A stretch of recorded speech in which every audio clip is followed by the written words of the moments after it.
আমি তো ভালোবাসি তোকে উপন্যাস লিখেছেন সালমা চৌধুরী। পর্ব ৫। আবির মায়ের উদ্দেশ্যে ঠাট্টার স্বরে বলে উঠল, এর উল্টোটাও হতে পারে।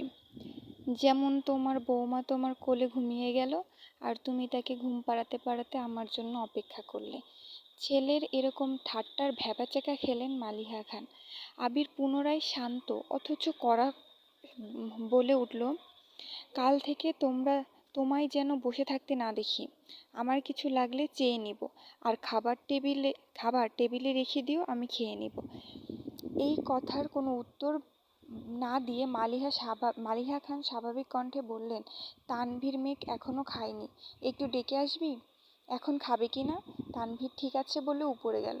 আবিরও নিজের রুমে গেল। ৫ মিনিটে ড্রেস পাল্টে ফ্রেশ হয়ে নিচে নামছে। এতক্ষণে মেঘ খাবার টেবিলে চলে এসেছে। ভেবেছিল ভাই ফ্রেশ হয়ে নামার আগে তাড়াতাড়ি খেয়ে পালাবে। খাওয়া অর্ধেক হতেই তার দৃষ্টি নিবদ্ধ হয় সিঁড়ির পানে। কালো টি-শার্ট আর ট্রাউজার পরে হাতে মোবাইল নিয়ে আপন মনে নামছে আবির। মেঘ সরু চোখে নিরীক্ষণ করছে আবিরকে।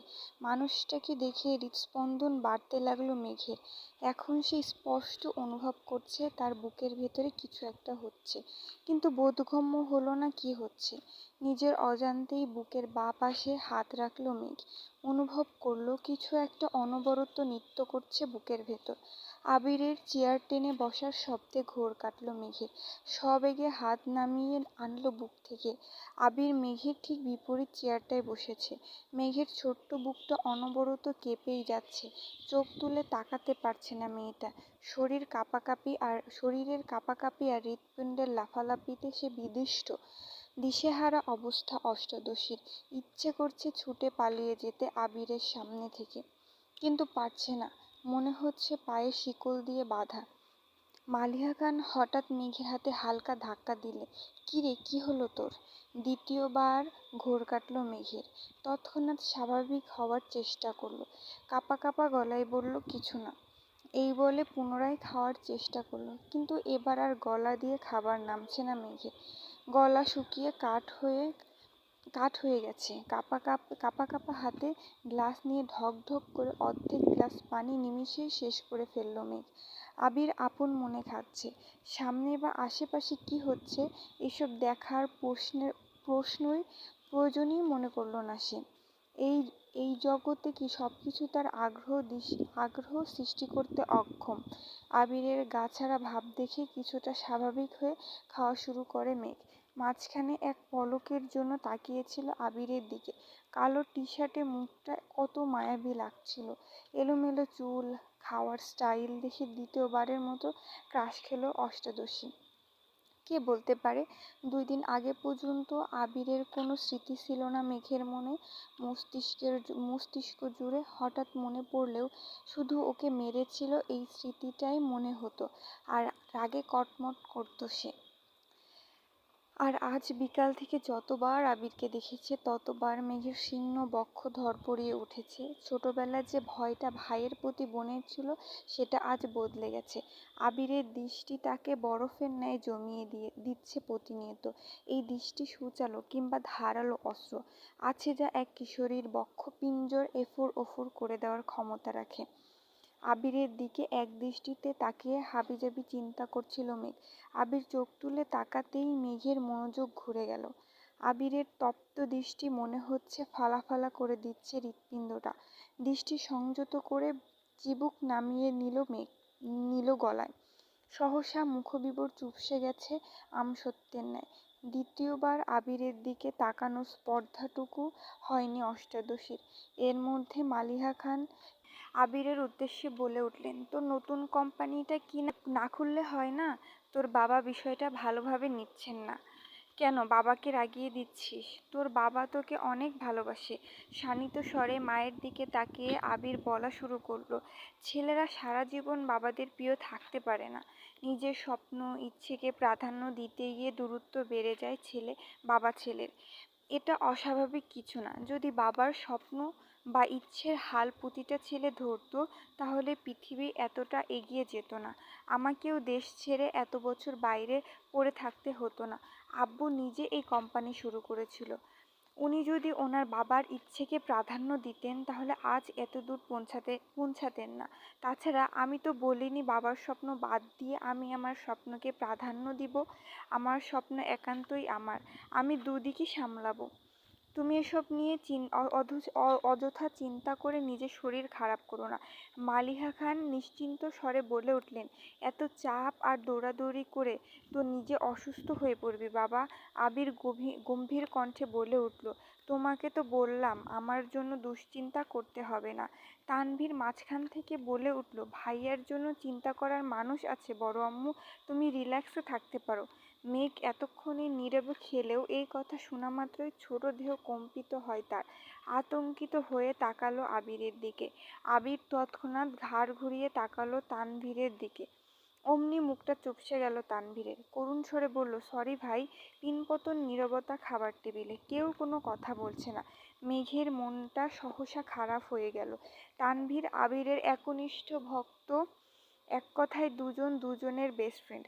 আবির গুরুগম্ভীর স্বভাবের, রাগী, কথা কম বলে, কিন্তু দিন শেষে আবিরের অপ্রকাশিত আবেগগুলো তানভীরকেই শেয়ার করে এসেছে এত বছর। এমনকি এখনো আবিরের থেকেও বেশি তানভীর ভালোবাসে আবিরকে। আবির যদি বলে সারা রাত এক পায়ে দাঁড়িয়ে থাকবি, তানভীর তাই করবে। অবশ্য করবে নাই বা কেন, সেই কলেজ লাইফ থেকে রাজনীতি করার ইচ্ছে তানভীরের। পড়াশোনায় তার বিশেষ আগ্রহ ছিল না। বড় আব্বু এবং আব্বুকেও বলেছে কয়েকবার, তাদের কড়া জবাব, রাজনীতি আমাদের পছন্দের না, এই বাড়ির কেউ রাজনীতি করবে না। একদিন বাধ্য হয়ে ভাইকে কল করেছে তানভীর।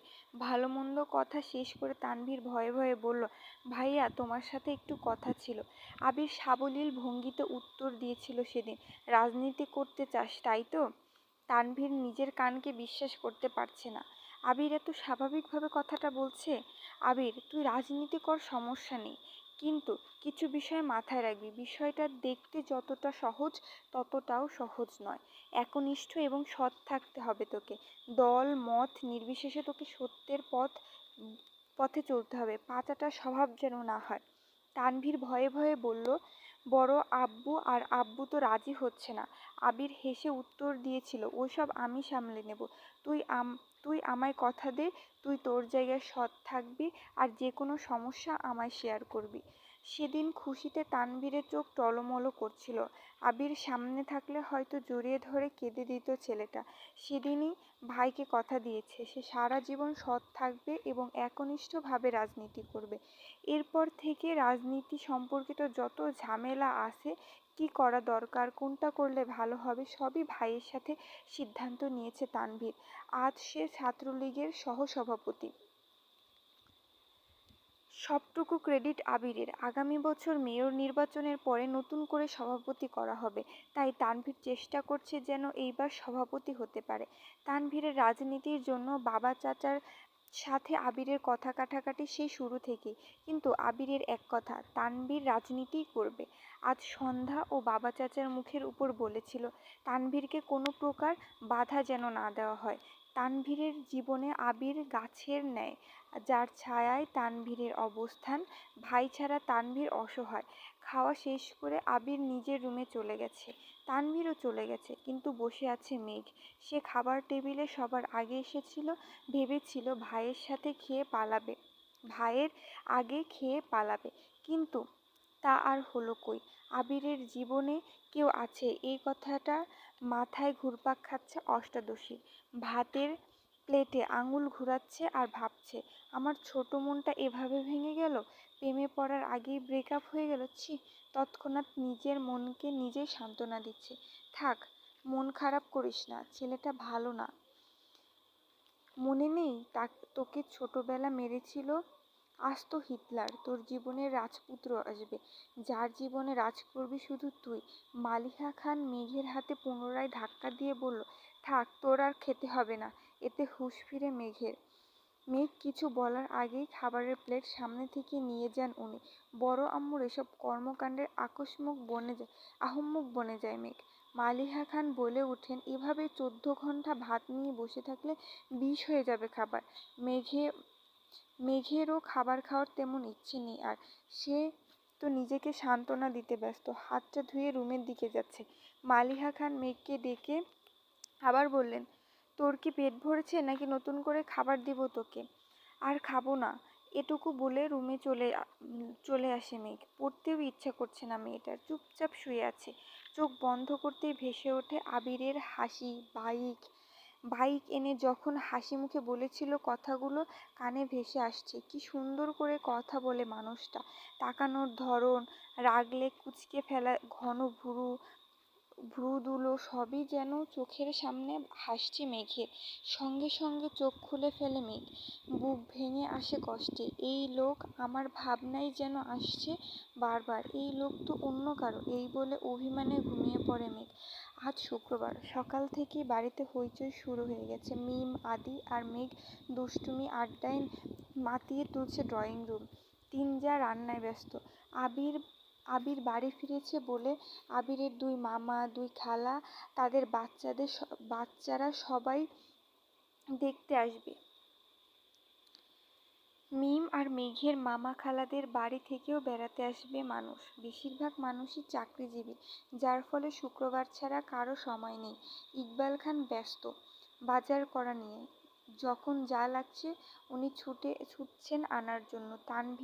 তানভীরের সকাল থেকে কোনো খোঁজ নেই। সকালে নাস্তা করে বেরিয়েছে, পার্টি অফিসে কাজ আছে, বিকালে ফিরবে বলে চলে গেছে। এজন্য মেঘের কোনো ভয় ডর নেই। আপন মনে আড্ডায় মগ্ন মেয়েটা। হঠাৎ উপরের করিডর থেকে আবির ডাক দিল মাকে, আম্মু একটু কফি দিতে পারবে? এই বলে রুমে চলে গেল পুনরায়। উত্তর শোনার প্রয়োজন মনে করেনি সে। মালিহা খান কফি করে মেঘকে ডাক দিলেন, কফিটা আবিরকে দিয়ে আয় তো মা। তৎক্ষণাৎ মেঘের মনে পড়ে গেল গত রাতের কথা। সহসা বলে উঠল, আমি কেন, মিম দিয়ে আসুক। মালিহা খান কিছুটা বিরক্তি নিয়ে বললেন, ওরা দিলে ফেলে দিবে, তখন আরেক মুসিবতে পড়ব। বাড়িতে একটু পর মেহমান আসবে। যা না মা। মেঘ আর কথা না বাড়িয়ে ধীর পায়ে হাঁটতে হাঁটতে আবিরের দরজা পর্যন্ত আসলো। গলা শুকিয়ে যাচ্ছে মেঘের, বুকের ভেতরটা ধুকপুকটা বেড়ে যাচ্ছে, হাত পা কাঁপছে। আস্তে আস্তে দরজায় টোকা দিল মেঘ। আবির, দরজা খোলা আছে। কাঁপা কাঁপা হাতে দরজা ধাক্কা দিল মেঘ। আবির ল্যাপটপে কি যেন করছে, তাকিয়েও দেখল না কে এসেছে। আবির, এখানে রেখে যা। মেঘ হাঁটতে পারছে না, হাত আরও বেশি কাঁপছে এখন, পায়ে এতটুকু জোর পাচ্ছে না, ঠায় দাঁড়িয়ে আছে আগের জায়গায়। আবির ল্যাপটপ টেবিলে রেখে মেঘের মুখোমুখি এসে দাঁড়িয়েছে। হাত থেকে কফির কাপটা নিয়ে ড্রেসিং টেবিলের সামনে রাখে। মেঘের সেদিকে কোনো মনোযোগ নেই। তার মস্তিষ্কের প্রতিটা নিউরন ছুটছে এদিক সেদিক। বডি স্প্রের তীব্র ঘ্রাণে হুঁশ ফেরে মেঘের। তার থেকে 1 ফুটের দূরত্বে দাঁড়িয়ে আছে আবির। আচমকা এইভাবে এসে দাঁড়ানো একটু ভ্যাবাচ্যাকা খেল মেয়েটা। মেঘ ক্রস্ত দূরে ঘুরে গেল, নিজের উপরে জোর খাটিয়ে পা বাড়ায় দরজার দিকে। সবেগে সুদূর হস্তে মেঘের কনুই চেপে ধরল আবির। কড়া কণ্ঠে তাকালো, বলল, এদিকে তাকা। অনিচ্ছা সত্ত্বেও ঘুরে দাঁড়ালো মেঘ। চিবুক নেমে গলায় আটকালো, সারা শরীর কাঁপছে। শীতল স্বরের হুমকিতে কানের লতি গরম হয়ে যাচ্ছে। সাথে আবিরের শরীরে আর বডি স্প্রের তীব্র গন্ধ নাকে লাগছে মেঘের। আবির পুরো কণ্ঠে বলল, কফিটা টেবিলে দিয়ে আসতে বলেছিলাম, কথা কানে যায় না? এতটুকু বলতেই মেঘ হেলে দুলে পড়ে যেতে নেয়। টালমাটাল মেয়েটার বাহু ধরে সোজা দাঁড় করিয়ে দিল আবির। জ্ঞান হারাতে হারাতেও যেন হারায়নি মেঘ। আবিরের চাহনিতে তীক্ষ্ণতা, গম্ভীর কণ্ঠে বলল, তুই কি পুষ্টিহীনতায় ভুগছিস? অবশ্য ভুগবিই না কেন? খাবার প্লেটে আঙুল ঘোরালে কি আর শরীরে পুষ্টি হবে? প্রথমে গম্ভীর কণ্ঠে বললেও শেষটা যেন মজার ছলেই বলল। মেঘের শরীর ঘামছে। কে বুঝাবে এই লোকটাকে, যাকে দেখলে অষ্টাদশীর সব শক্তি নিমিষেই মিলিয়ে যায়? কোথায় যেন যার দৃষ্টি কেড়ে নেয় সমস্ত ধ্যান, জ্ঞান, মনোনিবেশ। আবির সাবলীল ভঙ্গিতে বলে উঠল, যেতে পারবি নাকি দিয়ে আসবো? নিজেকে সামলে মেঘ বলল, পারবো। তারপর গুটি গুটি পায়ে রুম থেকে বের হয়ে যায় মেঘ। আবির তাকিয়ে যাচ্ছে অষ্টাদশীর হাঁটার প্রাণে। মেঘ কোনোরকম নিজের রুম পর্যন্ত এসেছে। এক দৌড়ে এসে খাটে শুয়েছে। ঘন মস্তিষ্ক অস্বাভাবিকভাবে লাফালাফি করছে। কয়েক মুহূর্তের মধ্যেই নিজের অস্তিত্ব খুঁজে পেল না। সেন্স হারিয়ে পড়ে আছে বিছানায়। 11টার পর থেকে মেহমান আসা শুরু হয়েছে। বাড়িঘর ভরে গেছে আত্মীয় স্বজনে। মিম আদি গোসল করে সেজেগুজে গল্প করছে সবার সাথে। আবির একেবারে নামাজের সময় ঘর থেকে বের হয়েছে। টুপি পাঞ্জাবি পরায় অন্যান্য দিনের থেকে অনেক সুন্দর লাগছে ছেলেটাকে। সবাই সালাম দিয়ে টুকটাক কথা বলে মামাদের সাথে বেরিয়ে যায় নামাজ পড়তে। মেঘের দেহ এখনো বিছানায় লেপ্টে আছে। বোনকে খুঁজতে মিম উপরে গিয়ে দেখে মেঘ ঘুমাচ্ছে। ডাকতে ডাকতে মেঘের ঘুম ভাঙে। মিম, আপু, ও আপু, উঠো। এখন ঘুমাচ্ছ কেন? বাড়িতে মেহমান চলে আসছে। আজান পড়ে গেছে অনেকক্ষণ আগে। উঠো, নামাজ পড়ে রেডি হও। আম্মু আমায় পাঠাইছে তোমায় ডাকতে। কিছুক্ষণ পরে মেঘের জ্ঞান ফেরে। পাশের দেয়ালে টানানো দেয়াল ঘড়ির দিকে তাকায়। 1টা 15 বাজে। তৎক্ষণাৎ শোয়া থেকে উঠে বসে। আবিরকে কফি দিতে গেছিল 8টা 30 থেকে 9টার মধ্যে। 4 ঘন্টার উপরে তার জ্ঞান ছিল না। 5 মিনিট বসে তারপর গোসলে চলে গেল। নামাজ পড়ে আবিরের দেওয়া একটা জামা পরে নিল মেঘ। বেগুনি রঙের গাউন, মোটামুটি গর্জিয়াস। চুলগুলো খোপা করে নিল। এত লম্বা চুল ছেড়ে রাখলে কিছুই করতে পারবে না সে। মুখে হালকা ফেস পাউডার দিয়ে গোলাপি রঙের লিপস্টিক দিল হালকা করে। রুম থেকে বের হলো প্রায় 3টার দিকে। মামা খালারা সবাই খেতে বসেছে। ছোটদের খাওয়া শেষ। রুম থেকে বের হয়ে করিডোরে দাঁড়িয়ে পরিস্থিতি বোঝার চেষ্টা করছে সে। বাড়িতে এত হই হুল্লোড়, শব্দে মাথা ধরে ফেলেছে মেঘের। নজর পড়ে সোফার দিকে। আবিরকে ঘেরাও করে বসে আছে সব মামা খালাতো ভাই বোনেরা। তার মধ্যে একজনের দিকে নজর পড়ে, স্পেশাল একজন, মালা আপুর দিকে। মালা আপু অনার্স 3য় বর্ষে পড়ছে। এখন আবির ভাইয়ের মামাতো বোন। মালা আপুর একটা বড় আপু আছে, উনি মাইশা। ওনার পড়াশোনা শেষ, জব করছেন এখন। 2 বোনই এসেছেন, কিন্তু মালা আপুর দৃষ্টি কেমন জানি আবির ভাইয়ের দিকে এমনভাবে তাকিয়ে আছে যেন চোখ দিয়েই গিলে খাবে আবির ভাইকে। বিষয়টা দেখেই মেঘের মেজাজ গরম হয়ে যাচ্ছে। তৎক্ষণাৎ মনে পড়ে গেল রাতের কথা। তানভীর ভাইয়া তো বলেছিল আবির ভাইয়ের জীবনে কেউ আছে। মালা আপুই কি সেই কেউটা? ভাবতেই বুকে ভরে ওঠে কষ্ট। আবিরের সমবয়সী একটা ভাই আছে, নাম সাকিব। উনি আবির ভাইয়ের 2য় বেস্ট ফ্রেন্ড বলা চলে। আরও কয়েকটা ছোট ভাই আবির ভাইকে এটা সেটা অনেক কথা জিজ্ঞেস করছে। বিদেশে কেমন লাগে, পড়াশোনা কেমন, কিভাবে থাকতে হয়, এসব। মেঘ ধীরস্থির পায়ে সিঁড়ি দিয়ে নামছে। আবির এক পলক তাকায় সেদিকে, পুনরায় ভাইদের কথায় মনোযোগ দেয়। মেঘকে দেখে 2-4 জন ডাক শুরু করে, এই মেয়ে কেমন আছিস, এদিকে আয়। মিম ছুটে আসে মেঘের দিকে। আপু, তোমাকে অনেক সুন্দর লাগছে মাশাআল্লাহ, নজর না লাগে কারো। মেঘ মুচকি হাসলো। মিম মেঘকে টেনে নিয়ে সোফায় বসালো। সবার সাথে কথা বলতে বলতে হঠাৎ দৃষ্টি পড়ে আবির ভাইয়ের দিকে। উপর থেকে সে শুধু মালা আপুর নজরটাই দেখছে। এখন সে আবিরকে দেখছে। নীল পাঞ্জাবি, সাদা প্যান্ট, মাথায় টুপি, আহ কত মায়াবী লাগছে। আবিরের হাস্যোজ্জ্বল মুখটা দেখে প্রেমে পড়ে গেছে মেঘ। যত্রতত্র দৃষ্টি সরিয়ে বাকিদের সাথে কথা বলায় ব্যস্ত হলো। বড়দের খাওয়া শেষ। মেঘ উঠে সবাইকে সালাম দিয়ে খোশগল্প করতে লাগলো। খালামণিদের অনেকদিন পর দেখেছে। আগে বিয়েতে গেলে টুকটাক দেখা হতো, কিন্তু তানভীরের অত্যাচারে মেয়েটা বিয়েবাড়িতে যাওয়া ছেড়ে দিয়েছে। তাই মামি আর খালাদের সাথে দেখাই হয় না।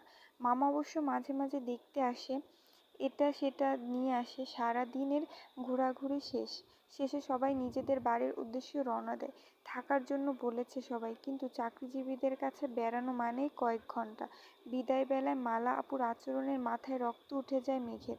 ভালো করে বললেই হয় বেড়াতে যাবেন, গায়ে ঢলে পড়ার কি আছে? আশ্চর্য! মালার এরকম আচরণে আবির ভাই তৎক্ষণাৎ সরে না গেলে তো উপরে পড়ে যেত এই মেয়ে। রাগে ফুঁসতে ফুঁসতে মেঘ নিজের রুমে চলে যায়। মেহমানদের বিদায় দিয়ে আবিরও বাইক নিয়ে বেরিয়ে পড়ে কোথায় যেন। মাঝখানে তানভীর একবার এসেছিল, সবার সাথে দেখা করে আবার বেরিয়ে গেছে। পার্টি অফিসে কি যেন ঝামেলা চলছে, তাই বসার সময় হয়নি তার। মেঘ নিজের রুমে দরজা বন্ধ করে কাঁদতে লাগলো, কিন্তু কেন কাঁদছে সে নিজেও জানে না। অতিরিক্ত রাগে কান্না আসে মেয়েটার।